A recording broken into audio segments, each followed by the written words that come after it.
It's Sea Duck Again is brought to you by Hackensack Brewing Company and their Imperial Pilsner Auga, which was created in honor of the legendary DJs The Awesome Two. Thick Crates, pure hip-hop satisfaction. Check out their limited edition new releases available now on Instagram. Weaponized Records, an independent music label serving up underground hip-hop. The revolution will not be televised. It will be weaponized. And the Spitslam Record Label Group. The Spitslam Record Label Group, a Chuck D situation.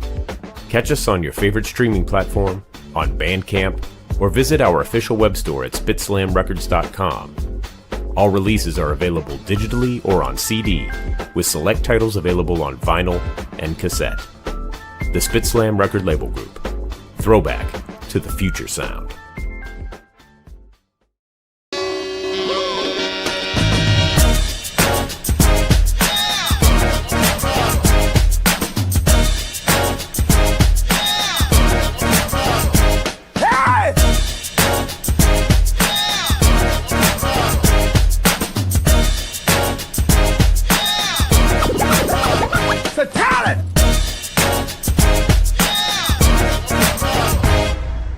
It's C-Doc again.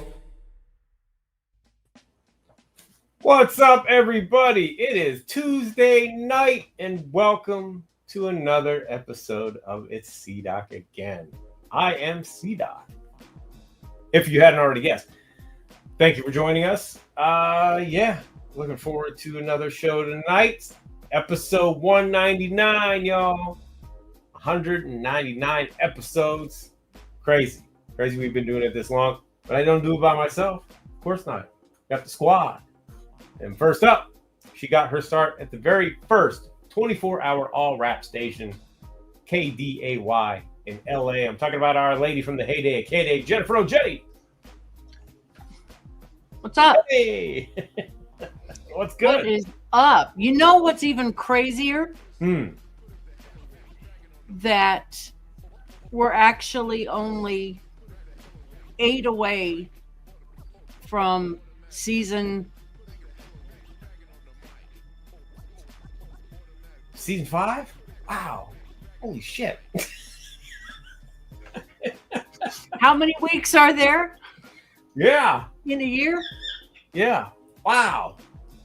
Jeez. I didn't even think of that. Wow. That just hit me a couple days ago. I went, oh, shit.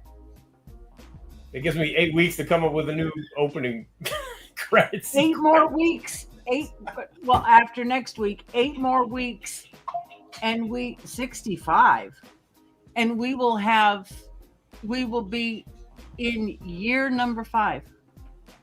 That's crazy. Nutty. Yeah. That's crazy. I can't believe we've been doing it this long. Wow. That's awesome. Right? Yeah. Well, salute to you, Jennifer. Salute to everybody that watches. You know? This has been nutty. Yep. For helping to hold it down here at Channel Zero.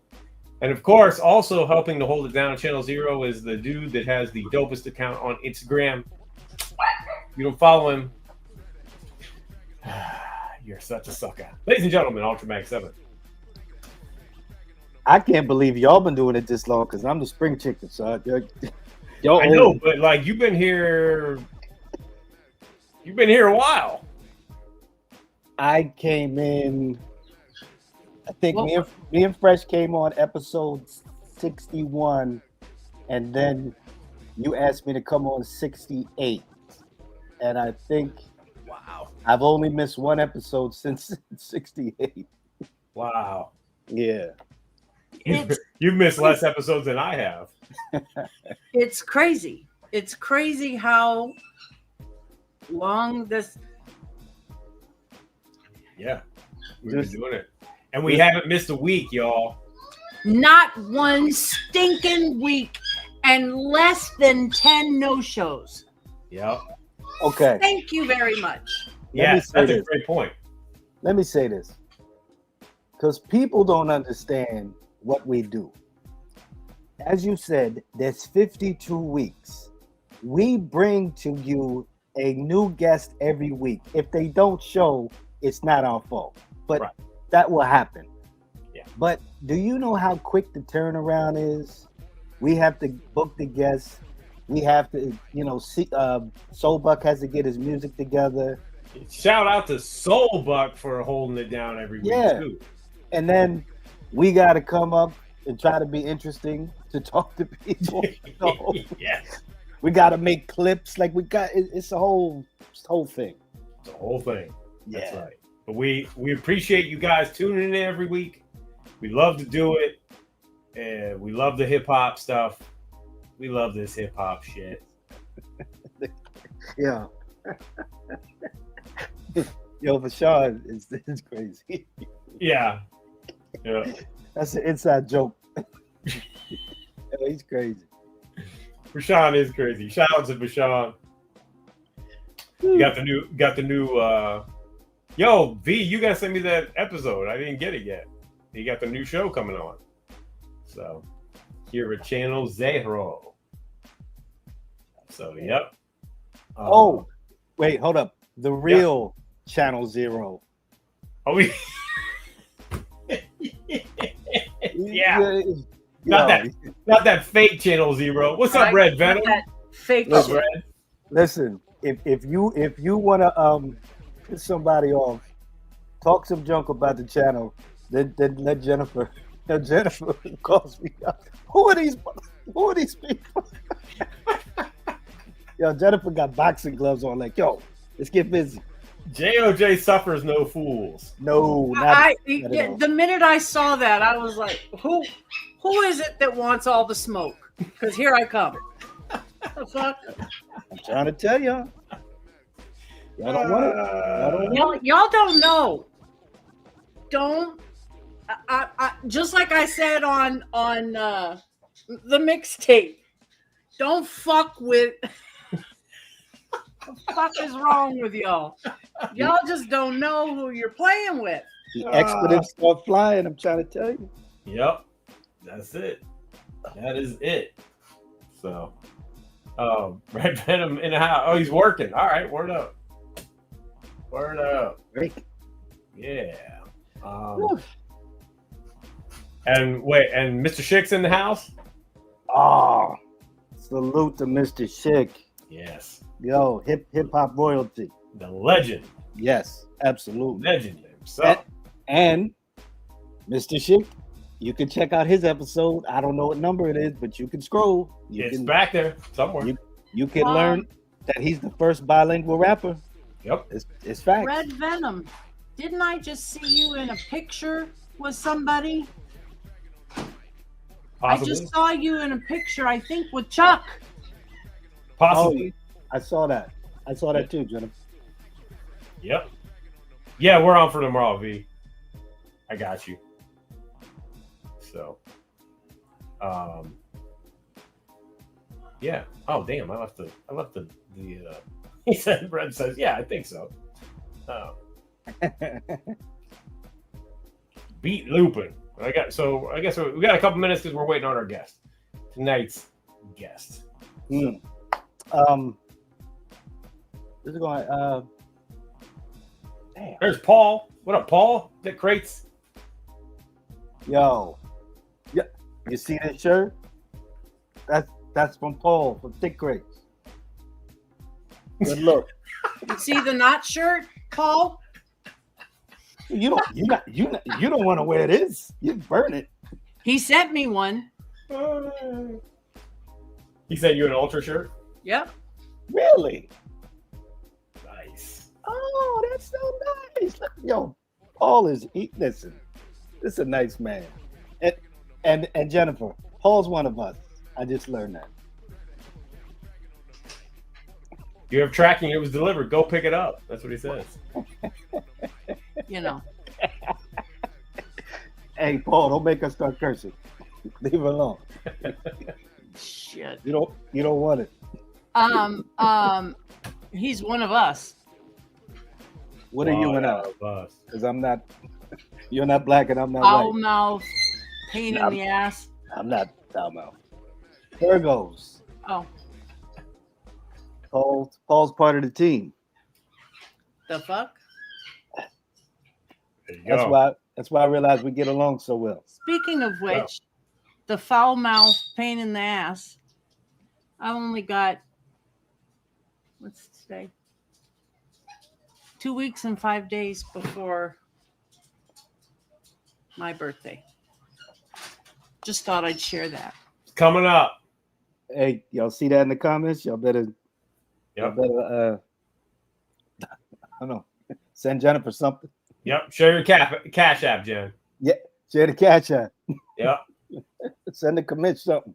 Yep. Send the commission a little something for her birthday. Hey, You're gonna be what? 28, Jen? 28. Yes, I'm going to be 28. 28. That's what I thought. Forget how many times, but yes.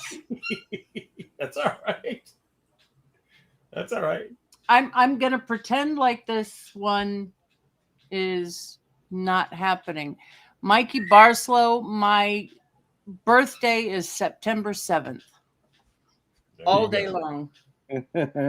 What up, Mikey Barslow? Yeah, for a long time, 27 was my default. Anytime anybody asked me how old I was, I would start to say 27, and then I was like, shit, I haven't been 27 in years. I'm not even gonna, You ain't gotta. I ain't been near the two. I ain't had a. Yeah, I haven't had a 2 in any position in the number in a real. I got a 2 next year. I got a 2 right now, but Yeah. front number is something different. Yeah. I got a 2 coming up next year, the second number. I got a 2. Hey, I have a 2, but it's coming in 3 years. Right. Mm. Right. Yeah, you were gonna say, Ultra. Oh no, I was. You'll get a kick out of this. So I got invited to. Shout out to my man DJ Soundwave 75. I'm going to be on his podcast, Infinite Banter. But here's the thing. He invited me on because of the Carry On song. He's like, yeah, you got some more stuff I should be looking. I'm like, bro, this is the first song I did in like 20 years. I was like, Word. So it'll be the first time somebody's talking to me like music first. But Nice. I'm like, bro, I'm more known for my Instagram page. But Yeah. We'll get. I'll bring them up to speed. But Yeah. But Exactly. it was funny, and I was like, yeah, bro, I'm not. I said I got like 3 songs for you. We're working on it. We'll get there. I mean, in the past 30 years. I know. That's what I'm saying. We're working on it. We got. Oh yeah. Oh, I'll give him the whole. Yeah. I'll give him the whole rundown. The whole shebang. Somebody just did that the other day. Somebody was talking about that album, Future Sound. Yeah, because 90s Tapes just reissued it. Okay. Yeah. So That's it came back in the conversation, which I gotta get that 2 CD set they put out. Actually, I think the journalist Sincere just interviewed them or something. Like he has one. Oh yes. There was that too. Yes. Yeah. Exactly right. Shout out to Sincere. Yep. Shout out to journalist Sincere. That is right. Yeah. Yep. That was cool. It was good to know they were on Instagram. I started following them. Oh my God. Here's another thing. I was talking to me and Jennifer's friend as a day. And I was somehow talking about, 9/11 is coming. We all know what happened 9/11. But there's this iconic photo with our bass player in the Prince of Superstar band. It's like, if you ever see this photo, it's these people that they're like sitting on this roof, and you see the smoking buildings, the towers in the back, and they're just like not affected. I mean, that's what the photo looks like. Right. But the guy all the way on the end is our bass player, Walter. So I was telling her, I'm going to see this photo in the next coming weeks up in September. And I was like, yeah, I haven't talked to this guy in years. And she was like, you should look him up. And I'm like, where am I going to look him up? So I just typed his name first, last name, government name, Yeah. Instagram, and then it's all this artwork. And I know he's a fine artist. I'm like, wait, that's got to be his stuff. And I started looking, and then I see Princess Superstar follows him. I'm like, that's him. And That's so him. I'm inboxing him. He finally responded today. I'm like, I haven't talked to this guy in like 25, 26 years. So That's so dope. oh, so dope. That's my man. He was a great mentor. He's the one when I first went on tour. I packed this humongous suitcase. He was like, bro, what are you doing? He was like, yo, you need a couple pairs of underwear, maybe 2 pairs of socks. He was like, whatever you're wearing on stage, and just rotate. Yep. So next time, I was good. But other than that, I was, it's crazy. Good old days, huh? Good old days. Yeah. My cousin, some of the really iconic pictures from 9/11, my cousin took. Wow. Okay. Oh, Wow. He was there. yeah. 9/11 is also always a marker because my anniversary is 9/12. So, Yep, exactly. I was in Manhattan on 9/10. Luckily, I went home Right? because, man, that'd have been crazy. Yep. Something told me, get back to New Jersey. Right. Right. Get out of here. Yeah. This might be Crazy. a long night, fellas, ladies, and gentlemen. Yeah. Yes. I was still waiting for our guest. Yeah. What was I going to mention? Oh, you know what I kept forgetting to mention recently is, in the case, okay, you got to keep the home team, right? Support the home team. In the case you're not aware, you've been sleeping under a rock, there is a new Public Enemy album out. It's been out for a couple of weeks. But the good news is, if you want the CD, booyakasha, you can get it direct from MVD right now. We have them. They have them in stock, and they will ship the CDs. Now, waiting on the vinyl. Got to wait a minute. I just got the test presses, and I signed off on the test presses. So vinyl will be coming soon. And if you're interested in some of the special stuff, there are actually going to be 3. There'll be the standard black vinyl, and then 3 variants are going to be out around. There's a Barnes & Noble variant. There's a Zia Records variant for all our Arizona friends. And then there will be an oldies.com variant as well. So, keep an eye out for that. More news coming soon. But it's on digital. And if you want the CD, you can go get the CD and they'll ship it out to you right now. So there's that PE record. And, of course, Chuck's Enemy Radio, Chuck D Presents Enemy Radio, Radio Armageddon, that came out earlier this year, back in May. There it is. Featuring our man Ultramag 7 on the song Carry On. He never sat on the bus next to the musty seat. Yo. Anyway, I'm sure I'm going to have a whole breakdown of that song. It sound like Yeah. Yep. Sounds good. 8 bars. Looking forward to it. Oh God. Black Medine is watching us on Instagram. Oh, shout out to Black Medine, Youssef, and Al J. Beantown in the house. Yeah. The homies. They put out a new album this year too. When All Else Fails. And, great album title. When All Else Fails. Black Medine. So, and they've got a bunch of stuff out on Spit Slam Records. Have you heard the new Ghostface? The second single? I haven't heard the second single. I heard the first one. No. Yeah, I haven't either. It said there were 2 singles out and then the album drops Friday, so I gotta check that. Yeah, I haven't. But I'm hearing Nothing. Put it this way: it seems that what they're doing at Mass Appeal, it's Mass Appeal, right? Yes.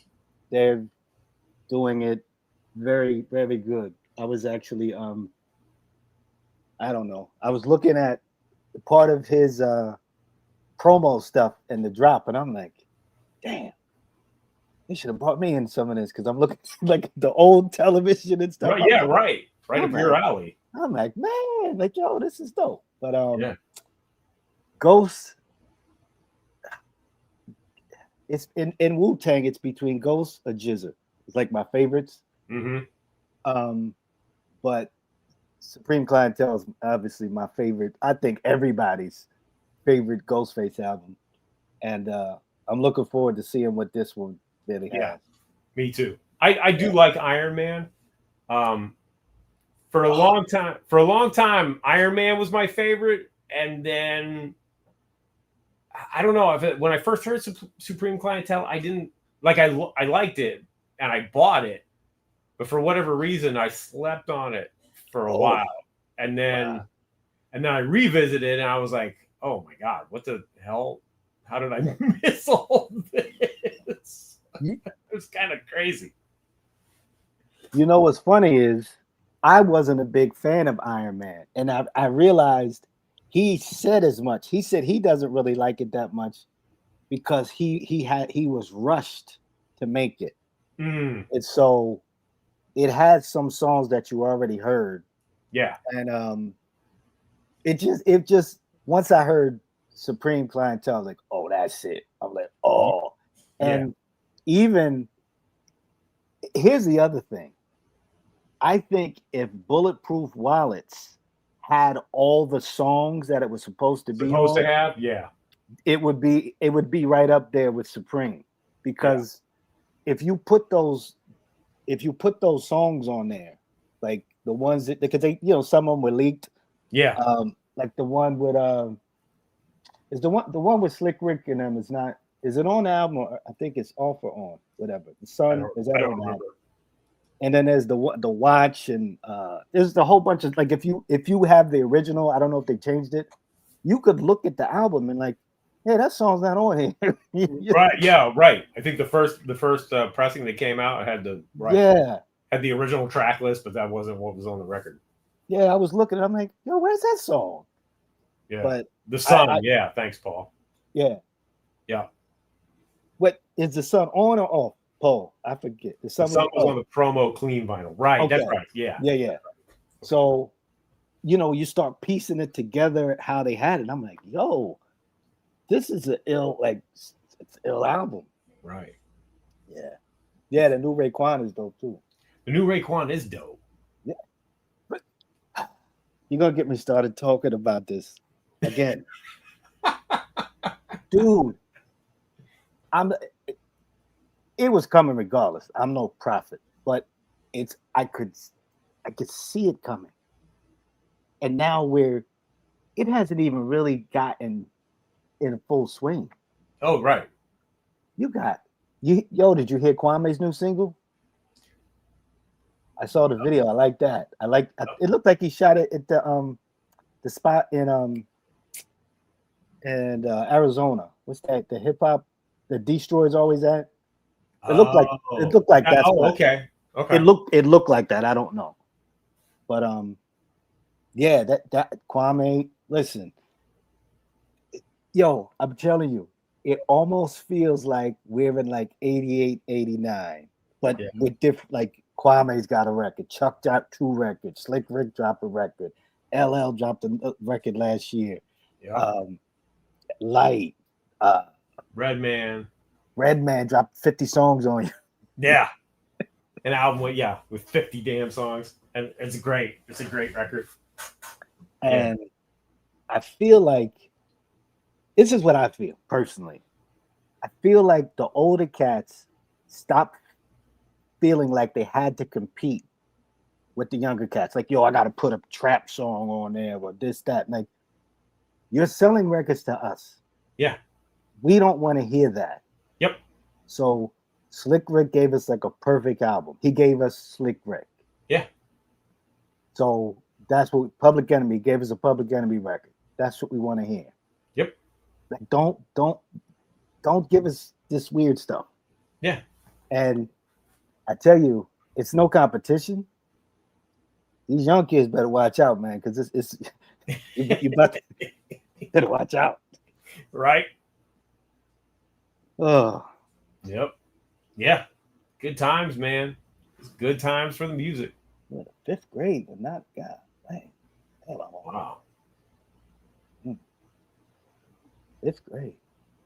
Wow. That just made me feel old. Yeah, old as hell. Jeez. Yeah. I just saw this new guy.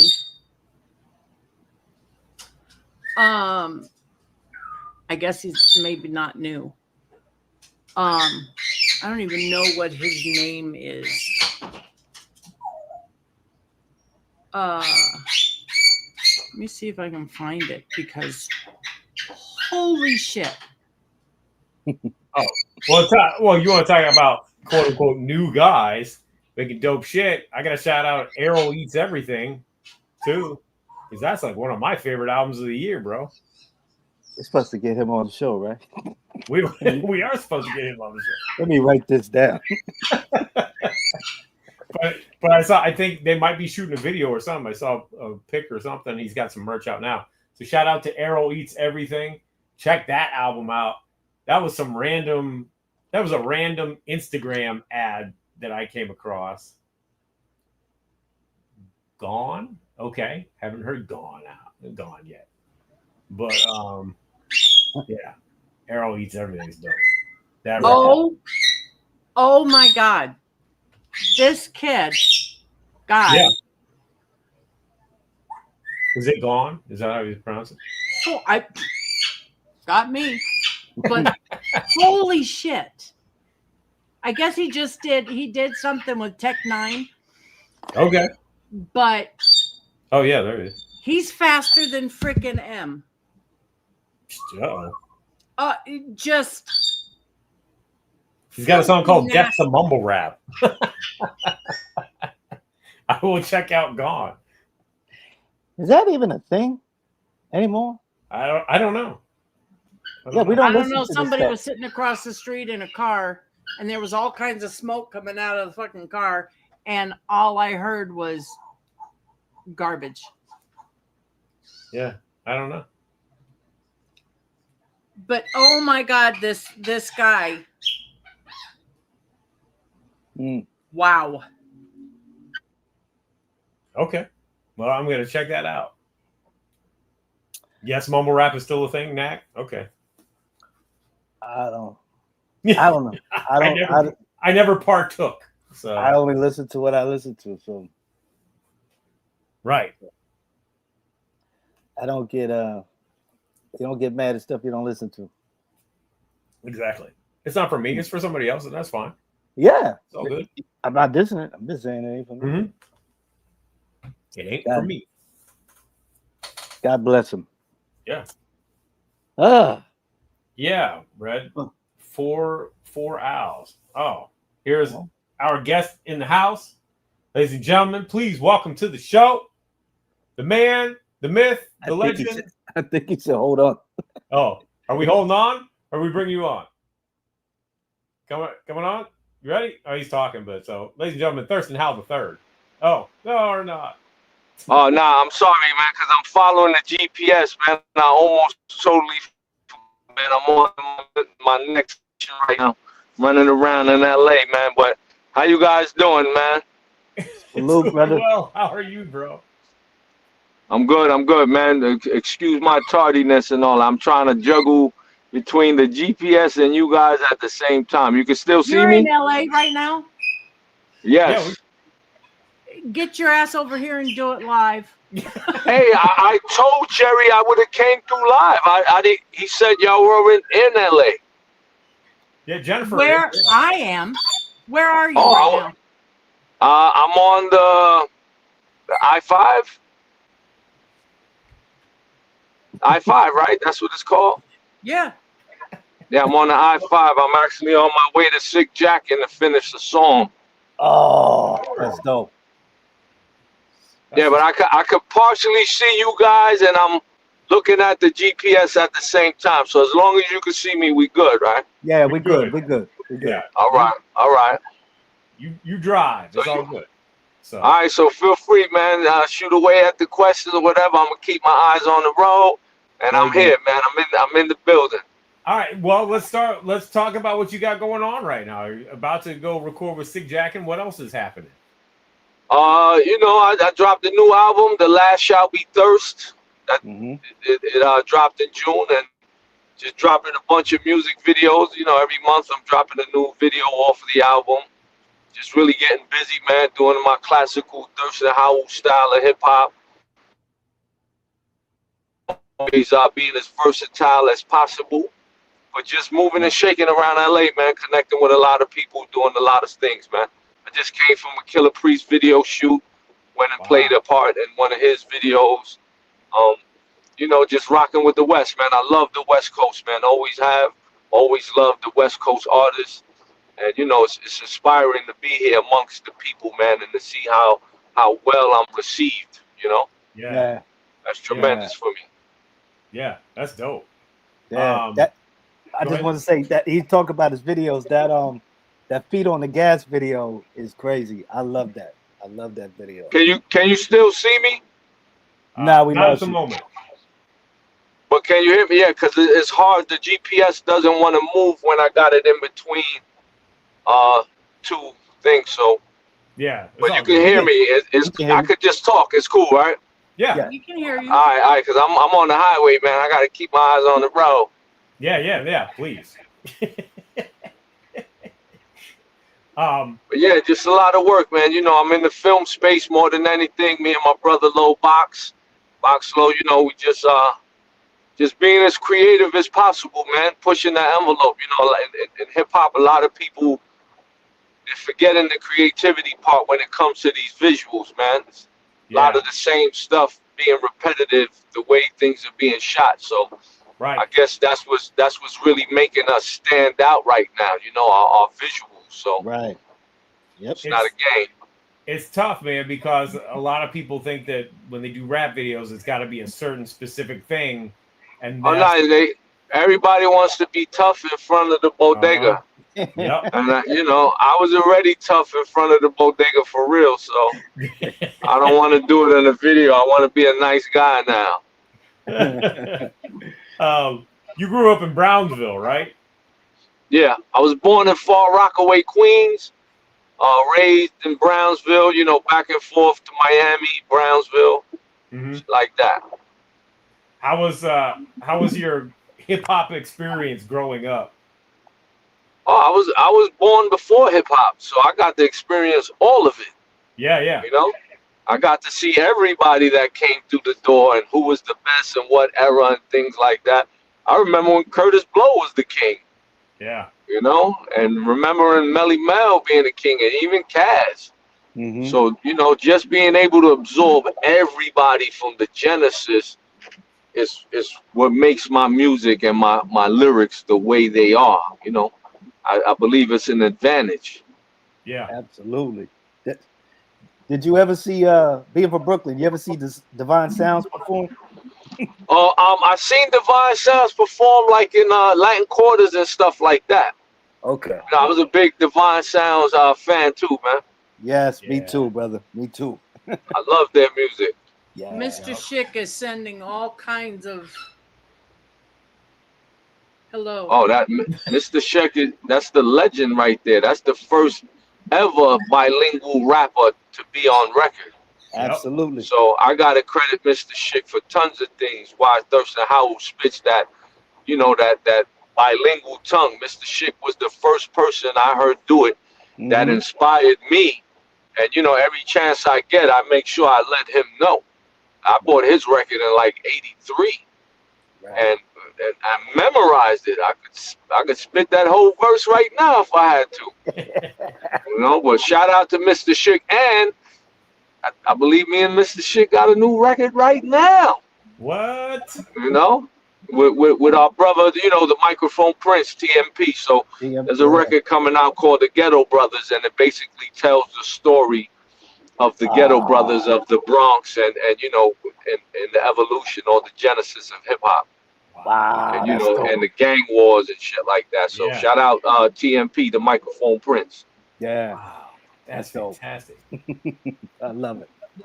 Yeah. So when did you start out wanting to be an MC? Because we've talked a lot to a lot of guys that started as DJs or graph writers, and then they trained. You know, they decided to start rhyming after that. Well, you know, everybody knows I started out as a graph writer, you know, then a break dancer. Those were my first two loves. I never truly considered being a rapper, but I was a fiend for the music. Yeah. So regardless, I never thought about it. But I even freestyled and stuff, in you know, in my early teens, where it's, you know, there's footage out there of it. Mhm. But I never took it seriously or considered it. You know, and especially once the whole low life thing was born, you know, the streets really consumed my mind and my activities. But Right. once I started rapping, man, that was it. From the day I started doing it, I put 150% from that day on ever since. Yeah. So, and you know, it really controlled my entire thought pattern. That's why my name is Thirstin, because of my hunger for it. Right. You know, that insatiable appetite for wanting to rap and battle and things like that. Because I was the same way in breakdancing. I always looked at my rapping career like a resurrection of my breakdancing, because that's how serious I was about breakdancing. Mm. You know? Yeah. When did you get your first polo? I would probably say in like '86. You And know? you were But the hooked. polo, You were hooked immediately. I mean, I was hooked on hip hop fashion. Period. Like, Yeah. if you see all my photos from all the eras of hip hop, the style of coordination was always the same. It was just different brands we did it with. Yeah. You know, I was a heavy Kango guy in Adidas suits, and I wore it the same way I wore the polo. The same with the Benetton, and you know, all those phases of different brands was worn in the same exact style of fashion. Yeah. So I always tell everybody the low lifestyle did not begin with polo. It's the b-boy style. Yeah. Mhm. Yep. Yeah, it's facts. Yeah. Yeah. Did you guys? So yeah. Can you talk about the crews that came together? That As far as low lifes, yeah, as far as low life goes, yeah. I mean, the Crown Heights and Brownsville is what came together. There were two different entities in New York of kids that were known for their polo and their shoplifting and things like that. So that was, you know, St. John's in Utica and Crown Heights, and the Marcus Garvey Village in Brownsville. We are what made low lifes when we came together. There was no low lifes before that, but the history of the polo and the boosting goes way further back than the actual low life, you know, coming together. So Okay. everybody's history was years before low lifes were born. Low lifes was just when we assembled. Okay. Got you. And so when did you decide that you were going to start making records? Oh, when I got tired of jail, man. Jail really woke me up. You know, I was doing several bids, man, back to back. And, you know, the last one, I was like, all right, man, you better change something or you're going to fucking be there forever. And like I said, I've always loved hip hop to the extreme where it was already controlling my life and the music and, you know, all my activities. I went to every concert, every club. So it was just always about that. So once I really gave up crime and I already done served all these different years in prison, and I went through rehabilitation programs as far as anti-gang and violence and all those type of things that really opened and expanded my mind. Yeah. So when that happened, I started adapting, you know, the creative aspect, because I also got a job at MTV when I was on work release from prison.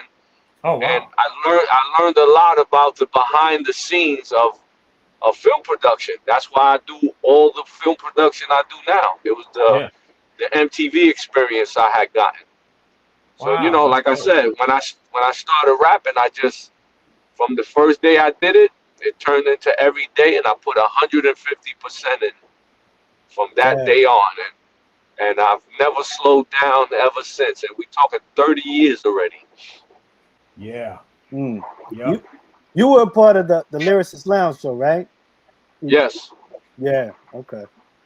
That was I couldn't even believe that they did something like that, but that was dope for that time. Like because that's like the first time I saw like Master Fool, and then seeing you guys do stuff after that was dope. Yeah, I mean, Master Fool, he was actually my artist.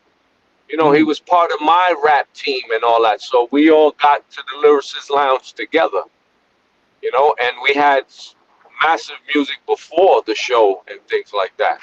Right. You know, it's funny because I'm out here and I actually was hanging out with Master Fool last night. He's out here in LA.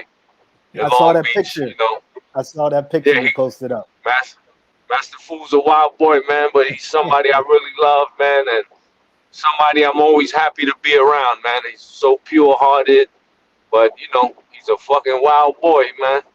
Gotta be ready for it. So the first stuff you put out was on your own, right? It was Thirsty Greedy? All the stuff I put out was on my own. Well, yeah. I've never had a deal. Right. I've always been the independent artist doing whatever the fuck I want and dropping whenever I feel like it. And I mean, you know, it's hard as everyone knows, but it's not what I intended or what I wanted. It's just that was the only options I was left with. And looking back now, it's like it's what everybody else wants to do or trying to do. I was ready ahead of the curve. Yeah. I was at the Brooklyn Hip Hop Festival, and I met Thirstin, and I bought Survival of the Skillers from him hand to hand. Oh, wow. Oh, wow. How did you like that album, man? Oh, I loved it. Matter of fact, I remember you telling us you had another album, and we were like, oh, what's about that? You was like, yo, that one will cost you like 50. He was like, if you want to spend 50, you can get that one. And we were like, oh, we'll take Survival of the Skillers. But I remember that. I remember that day. So vivid. Brooklyn Hip Hop Festival. Actually, I got a picture with him somewhere. I gotta find it. Yeah. Gangster. Yep. Yeah, man. Yeah, man. I mean, I love hip hop, man. So my job is very easy at this point in my life, man. I do music effortlessly. I don't focus on making music. It just happens all the time. Whenever I hear something and it sparks something, I just do it. And, you know, my files are continuously stacking up. My whole focus is mostly on the film and you know, what we do in production-wise. And that's what's really, like I said, that's what has separated me from the rest at this point. Because everybody raps. Yeah. Everybody's making albums. But nobody's attaching those visuals the way I am. Yeah. Yeah. He's got a million videos. And, like, some of them, a lot of them, you know, I love are just super creative and funny. What's my man? Oh, y'all were doing the sports outside. What's my man's name? Is it sports? Was it Philo that y'all was doing like this? Oh yeah, Philo. Yeah. My brother Phil. Oh yeah, the ridiculous video. Yeah, that video. Yeah, we were playing golf on a tennis court. Yeah. Golf on the song is exactly what the title is. The video accommodates it. Ridiculous. We did, you know, I'm drinking fucking antifreeze as like my drink instead of Gatorade and in the video and things like that. But that was very, very creative, man. That was one of them extreme creative videos, and somebody even stole the whole fucking concept, like frame by frame. What? Really? Like that was some corny shit. Oh, word? Wow. Yo, another actor from the UK. I think his name is Word Burglar. Oh, he's from Oh, be quiet. He's from Canada. I know. He's from Canada. Oh, wherever he's from, he took my whole. He bit the whole entire video. The Everything about it, even down to the spaceship, because I'm flying spaceships in that motherfucker. Wow. Wow. Oh, we can't have Word Burglar on the show then. We can. Nope. Nah. Ask him when you get him on the show. Ask him why he stole my ideas. You're right. And then he hit me up to do a feature. After he did that, he hollered at me for a feature. Wow. Jeez. Wow. That's wild. Yo, man, I swear I had that happen with a video I did too. It wasn't a video for me, but I did this video for an artist that and it ended up on BETJ back in the day. Mm-hmm. You know, Erica Badu put out a video. It's damn near the same thing. I was like, God damn it. Wow. Me. Yeah. So I feel your pain, bro. I've been there. So yeah, but it just makes me go harder, man. Like even down to my cooking show. You know, my cooking show was so vulgar, and I was the first one to do prison recipes, and then so many people copied the idea. Yeah. I So saw that. I reinvented my shit now. So when I return with the new season of it, nobody's gonna be able to copy this shit. And that's all it did to me. The more I seen people copy, I said, oh, okay, the next one, I gotta make sure they can't copy. There's no way you could be able to imitate what I'm about to do. Right. You know? Exactly. So the Chef Survival Kit show, now it's the Chef Survival Kit show. It's no longer jail recipes. Okay. It's just the Chef Survival Kit show. Dope. And tell everybody where they can watch that at. Oh, we're gonna be shopping this one first because we're going to production next month, but we're gonna hold off, man, because it's really a groundbreaking idea. So I'd rather shop it for a while and see what I can land. Okay. Because it's gonna be some real funny shit and explicit like a motherfucker. Oh man, that's dope. Fantastic. Fantastic. How have you been able to adapt from starting out as an independent artist in the late 90s to, you know, all the shit that we've been through up till now? In what way? Like going from the CD era into, you know, Apple Music, iTunes, and all that shit, and then into streaming, and you know, do you find people still looking for physical product from you? Well, the way I do it, yeah, I do all of it. Just because things have evolved, I didn't change anything. Okay, right. I'm streaming, but you could still purchase a physical copy off of the website. You know, so I made sure I adapted with it, but I also continued the same formula. Like I do, you know, digital recordings and things like that, but I still have analog equipment as well. I combine the things. I don't you know, leave one for the other type of thing. Right. Just like you know, in the acting field and stuff like that, many actors move on. I mean, many rappers move on to become actors and they abandon their rap careers. But I'm like, why would you abandon what got you here? Because it could take you other places as well. So I look at it like that. You don't have to abandon things to evolve to something else. So I just try to incorporate all of it, you know? Yeah. Yep. Exactly. Are you doing vinyl for your new stuff? No, I haven't done anything yet because I'm busy, man. The film shit really consumes me.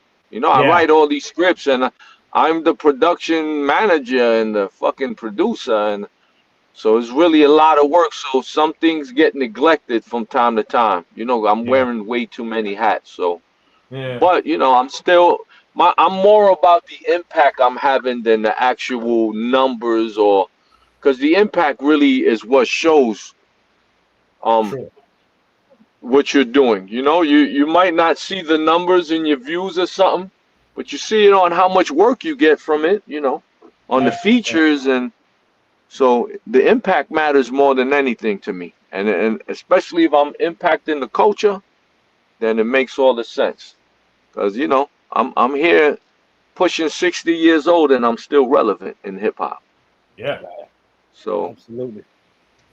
and I don't sound like a fucking old school rapper where I'm outdated or whatever. I'm very versatile, Right. and my shit evolves with the times without being trendy. I don't follow trends at all. I believe in just setting the pace in what you're doing to be ground. The more you go against the grain, the more impact you have when you prove results. Yes. You know? Yep. So I base a lot of my shit off of that, man. Just impacting the people, feeding the culture, helping it to continuously grow. And you do that with how you inspire people. You know, when you can inspire somebody to have the next line or bar after the one you said, or your image, because even my image has influenced the entire culture at this point. You know, if you notice, polo is the official uniform of hip hop. Yeah. Everywhere. Everywhere, though. Not just New York. Everywhere. Yep. All the artists are wearing it, see? Yep.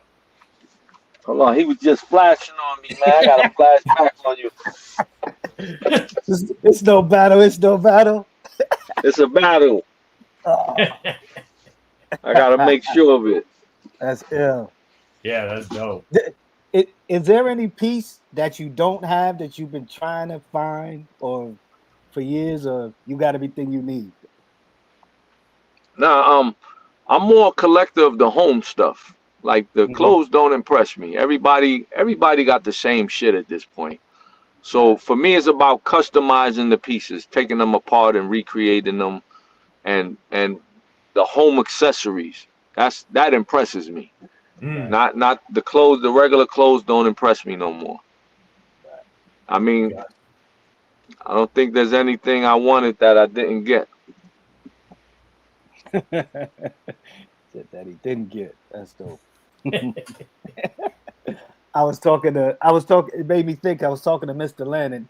I asked him the same question. He wanted an all black snow beach. He was like, he couldn't get. Tell Mr. Lang, holla at me. I got one in the stash in his size. Okay. Just open up that piggy bank and we could talk about it. I'll make a clip of this and send it to Len. There you go. Yeah. There you go.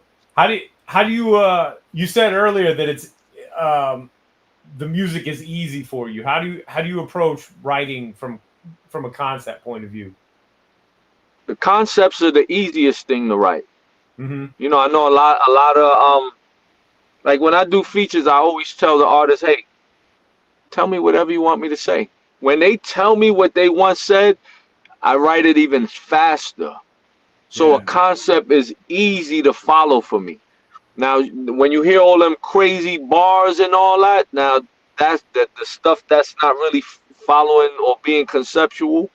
Those are the ones that take a little time. But like I said, it all comes so natural because I'm a freestyler as well. So it's just natural for me. The beat will always tell me what to do when I'm writing to a beat. It'll dictate the path of my flow. I listen to what the beat says. You should do this. That's what I follow. And like I said, concepts are the easiest thing to do. You know? Yeah. Anybody heard the new album? Anybody heard the new album? Yeah. Absolutely. I haven't yet. I haven't had a chance to check it out.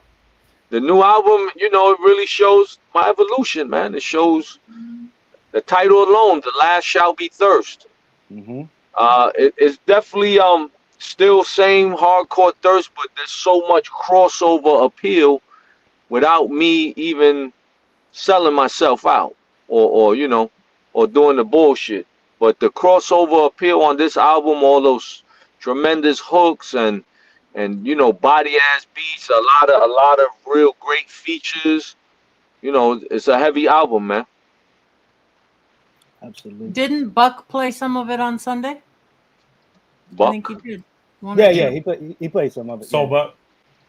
Yeah, DJ Soul Buck does a show on Sunday that he played your music to get everybody ready for this episode. Oh, that's what's up, man. Well, I'm glad I got a lot of songs on there with Young Hump, you know, from Digital Underground. Shout out to Young Hump is my current new real rap partner that we're doing a lot of work together. Like our chemistry and formula is just so natural. So we lock in a lot, man, out here. That So did anyone see the video for the Ultra Ill Magnetic Street with myself and Young Hump? of course that. Oh, Listen, okay. Ego Tripping is my favorite hip hop song ever. So when I saw y'all Wow. do that, and then when you break into the Cool G rap, I'm like, yo, this is retarded. This is retarded. Wow. Thanks, man. Yeah, that's a great song. And then you and Hump, it's just like it's perfect. It's perfect. Yeah, we got a lot more, man. Me and Hump got a lot more videos too. So, Mm-hmm. but that song, man, that was like those two beats were just always stuck in my head, man. Where I loved them so much. For years, I've been thinking of ways to redo those songs, and I could never come up with an idea because those songs are so stuck in my head. Right. So I felt like the only thing I could do is be Cool Keith and be Cool G Rap to pull Exactly. it off the way they did. And they both co-signed it for me because they Oh, both word. shared it. They both loved it. They both pushed it around. G at first G told me you exaggerated the lisp a little bit, and I was like, yeah, but that was the whole point to make Right. it sound like cool. I had to exaggerate it. Even mimicking Cool Keith's voice. I've never heard anyone attempt to do the Cool Keith impersonation. And Yeah. I hit it. I hit it on the nose, man. The vocal tone, the delivery, everything. Wow. Yeah, I love that joint. I love that joint. That's dope. Obvious reasons. Yeah, obviously you do. Yeah. No, go ahead. What do you say? No. Yo, I wanted to ask you. You know who I used to love always being on your songs, like just talking. Unique London. I always used Oh to yeah. love. I used to love hearing that voice, like that. I still listen to that Osama Spit Latin song, like all that Wow. stuff. I love all that stuff. Listen, I got a cousin. Like he's older, a little bit older than me. He doesn't really get into hip hop that much, but I played him your stuff in like '99. He'll get in the car and just be like playing stuff. I'm like, no, I gave you that album 20 years ago. He's, yo, but he loves Thirstin Howl. He Wow. plays your music. Wow. Just shout out to my cousin Dwayne. He loves your music. Shout out Dwayne. That was when most of my music was just comedy. Yeah. It was so much comedy. I mean, everybody can relate to laughter. That's what makes it so strong. So, Yeah. Yeah. man, and that first album still sells. Mhm. People still, they still want me to perform those songs off of that first album more than anything else. Wow. But I appreciate that. And Unique London, she was my girlfriend at the time, man. Oh, word? So, Okay. yeah, our chemistry, like Unique London wasn't a hip hop person like that. Mhm. But her voice was so unique the first time I heard her speak. And the funny thing is I met her when I started to rap. So she was on the first song and everything. Wow. And I felt, and everybody always tells me that, our combination was so ill because it was so awkward and contrast. Yeah. Most of the people who I have all of these, relationship with that we do several, it's that contrast that we have that really allows us to shine, Mhm. Wow. But yeah, shout out to Unique London, man. I'm hoping to get on some of the next stuff I got coming right now. She's a makeup artist, man, for ABC for many years, as well as 106 in Park. She was with 106 in Park Oh, wow. the entire time. Yeah, she was Freeze makeup artist, things like that. Oh, Wow. Sorry That's about dope. that. No, that's all good.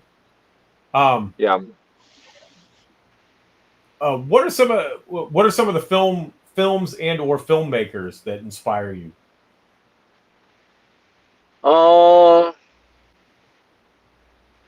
I mean, like anything creative, man. I love storylines that are not predictable. Mhm. Like when I watch films, I'm studying the writing of the script, and the more because my girl hates to watch anything with me because I could predict everything that's going to happen. because it appears they show when something is gonna happen, they show it to you first. Yeah. So you could automatically tie those things in together. So I love that about films, and like I said, I love creativity. In music videos, like Busta was one of the most creative video makers out there, as well as Missy. Redman stuff was creative. So even when I do my stuff, I always think of how can I do better than they did and not bite anything, not steal any ideas and be I think my entire career from my music and everything, I'm one of the most original artists ever, and one of the most versatile ever. Because my versatility goes from one end of the world to the other. Yeah. But I really dive deep inside myself to pull that out. It's not always influenced by anything or anybody, man, but myself and the way I fucking think and the work I'm willing to do, because that's a lot of work, man. Directly, Yeah. I don't only direct them with my brother Lil Box. I design the sets and I do the wardrobe. I do the location scouting. I write every treatment and schedule and shot list and booklet that we need for every production. So it's a lot of work. There's times I'm cooking the food too. I'm cutting all the costs, man. Right. But we've been able to do a lot, man. And there's a lot more coming. There's a lot more coming that's already done. It's just about, when to put it out. Yeah. Yep. That's dope. Yeah. As an independent filmmaker, I totally feel you, because it's a lot of work that people don't realize. I edit too. I edit a lot of these videos myself. Yeah. My brother Low Box, he does all the green screen, the graphics, But a lot of times we have to divide the work on who does what. Yeah. So, wearing so many hats, man, it's exhausting at times, but the results that you see is what makes me happy and what keeps us relevant in hip hop.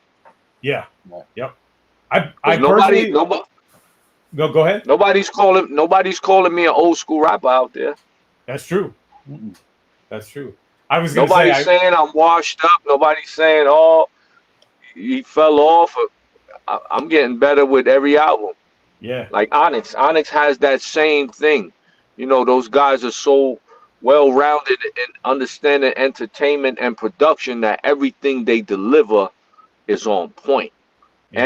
And they're continuously evolving with everything they do. Yep. Do you like editing?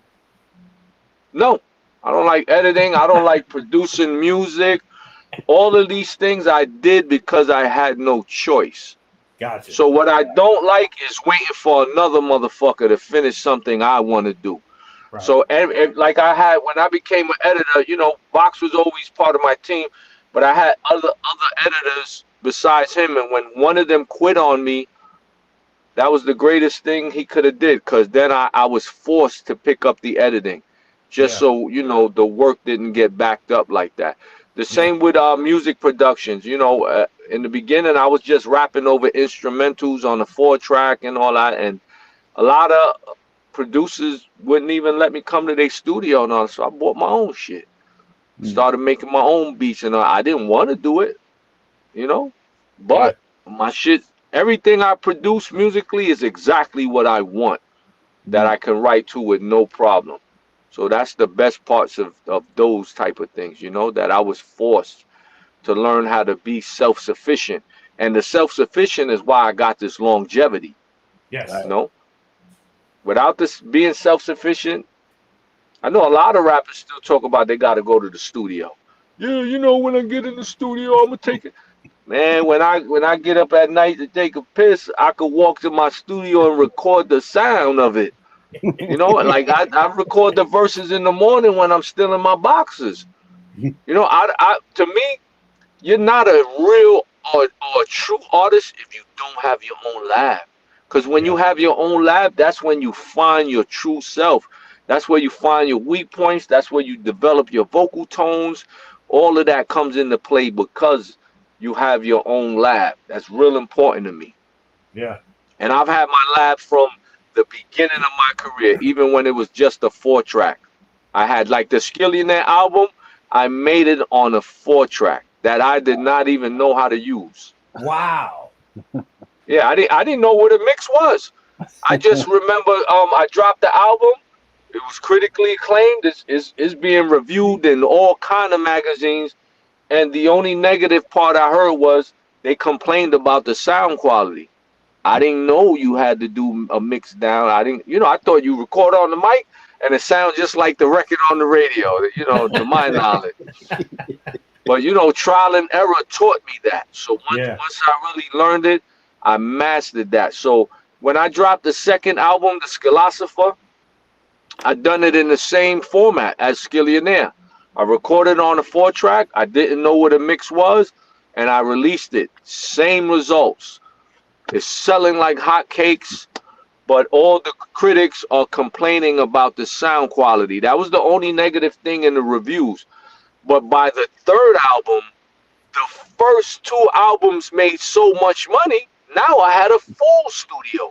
Now, when I'm working on the third album, now I'm producing every song. And now I went to my brother P.F. Cutton, and we started mixing every song down properly. So when I released the Serial Skiller album, it was well produced. It was, professionally mixed and mastered and all that. It was done so well that once it went out, I went back in the studio with the 4-track and I mixed down the Skillionaire and the Skillosopher album, and I reissued them with sound quality. Wow. It was a learning curve, man. But once I got there, I made it happen. Man. Yeah. What equipment are you using these days to make beats and stuff? I mean, I still got the same shit, the MPC, the XL 2000. But I right now, everybody throws me so many beats, man. It's like it don't make sense for me to make beats when everybody else is feeding me. Plus, my nephew Zay Skills, who produced half of the new album, my nephew is a monster. Wow. Between him and my son, I don't think I have to go anyplace else no more for production. That's dope. He produced the Feet on the Gas, the new joint with me and Rampage, The Last Boy Scout. He produced the character song with all the character rappers on it. Me, Dana Dane, Snagglepuss, Humpty, and Supernat. And he also produced the OG, stands for Open Grave. All hardcore tracks, man. And this is a little young guy. He at 12 years old, he was already producing full albums for grown men. At 12. Wow. So imagine that he's 20 years old now. Now he's, my personal producer. Wow. And the boom bap is not even his thing. He just does that for me. He's in the trap world and all that, producing for all those guys. Wow. Woo, these kids, boy, I tell you. I know, right? Jeez. Wow. So, so you got anything you want to talk about that's coming up that you can announce? We having a party next Friday in Miami with Killer Priest coming out to perform for the God Knowledge Born. It's his 10-year anniversary of his company, Cypher anniversary, for his podcast and all that. So we all going out there to support. Just there's so much going on, man. I'll be doing the 5 mics with Razcast soon over here in LA. So we're setting up that show now to pick up, figure out the date. Of course, you're gonna get that Skillionaire documentary coming soon. We putting the paperwork together. Hopefully that's gonna be really, really soon. But there's just so more, man. You could just expect me to be consistent, man, and I plan to be here for a while, man. I feel like I haven't gotten to the level I want to be in the game, but I have the respect, I have the skills, but there's other aspects of it that have to be completed in my eyes. So until I get all that, I'll be 65 years old right here doing this shit, and and going hard with it. Word up. Right. That's great. That's great. Ultra, did you have any other questions? No, we let this man get out his car. We good. Yeah, We good. exactly. No, I'm good. I'm waiting for him to text me once he pulls up too. So Oh, okay. you know, I believe I'm over here in the Mexican hood. Okay. You know what I mean? Came to rock with the homies, man. It's how I go everywhere, man. And, you know, I love Sick Jack and Style, man. You know, his in Spanish, there's not many who could do it like that. That's why I'm over here, because you know, my Spanish shit is serious, you know. Mhm. Right. So I always looked at his shit, and this is not our first song together, because we was on other songs like Chino Excel song together, but this is our first one that's mine. You know what I mean? Ah, okay. And it's already a monster, the song, you know. Yeah. All I That's know, dope. if we don't ask, everybody in the comments is gonna bust the brain. But they I'm all. sorry I didn't hear that. What'd you say, Jennifer? I said that everybody in the comments is gonna bust a brain vessel if we don't ask. Were you really a fan of Gilligan's Island? Oh. Not really. I mean, my name didn't come from because I watched Gilligan's Island. My name came because everybody started calling me Thirsty when I became a rapper, because all I wanted to do was battle, and now everywhere I went, I'm looking for a battle, and I'm hunting rappers. Like if I'm driving in Midtown Manhattan and there's a famous rapper go by, I'm busting a U-turn and I'm approaching him. And I was doing that so much, everybody was like, "Oh man, you thirsty? I ain't going nowhere with you no more." Oh, you thirsty? I would be on a date with Unique London, and we just randomly walking by a cipher, and that's the end of the date. I'm in that cipher all night until that's how that's how the Thirstin Howl came about. You know, and you know, the third is I'm the complete package, man. The third is a complete cipher. You know, like a man, woman, child, sun, moon, stars, food, clothing, shelter. And I believe that that's what I am as far as an artist. I'm everything in one. So Yeah. That's dope. So there you go, everybody. There you go. Now you have the yo, answer. I ain't gonna lie, man. I'm glad I made it in. I totally forgot. So I'm driving, talking to somebody on the phone, and they like, "Yo, you know, you want to do this pod?" And then I was like, "Podcast," and I looked at the damn time on the dashboard. I'm like, "Oh shit!" And you know, I'm a man of my word, and I'm very punctual. So to be late and all that shit doesn't happen with me. But you know, I've been running around all day as well, so it Nah. kind of slipped my mind. It's all good. We appreciate you taking the time out of your day to come talk to us. Yes, sir. Nah. Thanks for having me, man. Yeah. Yes. So, yeah. All right, everybody. Thirstin Howl the third. You got to do this though. Oh, you got to put his the two honor, L's up. You gotta do that. Oh no, this is what we do with Wu-Tang. Whenever we're with Wu-Tang members, they two L's makes a W. So, you know, we always felt like we were one and the same, you know, in our story. So this is the way low lives do it. This is the way we do it with the Wu. So and West Coast now. And West you Coast know? now. Yep. No, that's this. Yeah. No, but it's still a W. Right? That's true. So, all right, bro. Well, thank you again. Thank you for coming through. And I'm gonna check out your album tonight because I didn't get a chance to check it out earlier. Yeah, man, and too, Nah, it's all good, man. And thanks for having me. Like I said, part of my late entry, but we here. We made it happen, man. Salute to y'all. Good. Yep. Thank you. All right, man. Peace. All right, there we go. All right. Made it after all. So Just had to be Howl the third. Just Just had to be patient. Yep, just had to be patient. That's right. So, yep. Yeah, actually, I'm gonna go check out the videos because now you got me. Oh, you never saw the video for the Ultra song? When you were started, I don't think so. But when you started talking about it, I think I've heard it. I think I've heard that song. So, well, only thing I will refute that he said nobody. Edon does. Edon did Cool Keith, yeah.